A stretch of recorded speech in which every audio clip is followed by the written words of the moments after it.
Hoxe celebramos o pleno da Mancomunidade de Municipios da Área Intermunicipal de Vigo. Un órgano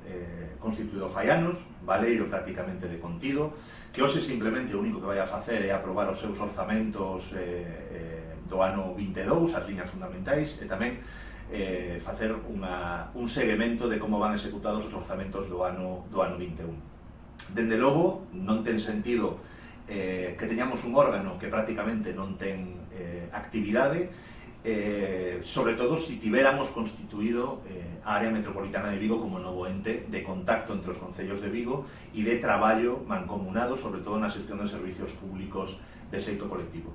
Nós sempre defendimos que no momento que estivera constituída a área metropolitana non teria sentido manter este órgano. Si fora un órgano funcionando con actividade, como por exemplo ten a Mancomunidade de Municipios de Barcelona, que é unha parte sustancial da área metropolitana de Barcelona e ademais con actividade e con unha planificación incluso en criterios tan amplos como urbanismo. No caso do Concello de Vigo, o alcalde de Vigo, que tamén figura como presidente, sempre expresou a necesidade de disolver este órgano.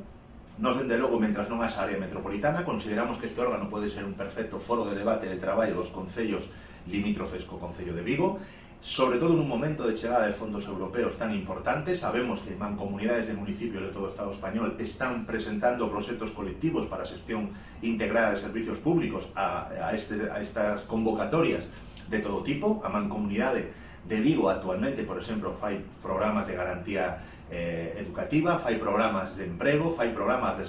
asesoramento a empresas, e isto son proxectos perfectamente financiables con recursos europeos. Un pouco o que vamos a plantexar no pleno é que, si ben é certo que fai uns anos camiñábamos de maneira indefectible a disolución deste órgano porque estaba aprobada a lei de área metropolitana, entendíamos que se iba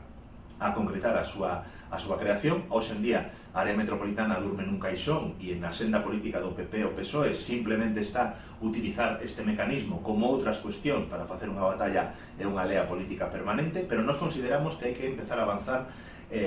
no debate se queremos recuperar a área metropolitana, e mentras non a teñamos, que este órgano de verdad poida funcionar como un elemento catalizador de recursos, pero como un elemento tamén de encontro entre os municipios do Concello de Vigo. É difícil hoxe para os concellos pequenos xestionar de xeito directo moitos servicios, se fan externalizacións a empresas, pero sería posible e factible facelo se todos os concellos traballan nun ente como pode ser a área, neste caso, a área de municipios integrados na mancomunidade. Imos defender que cando menos se repense esa decisión, non obviamente tomada, pero si ese traballo que se estaba facendo para a disolución do órgano, e sobre todo para que tamén sexa un acicate para que nos poñamos nos acordos políticos que faciliten a creación da futura área metropolitana de Vigo.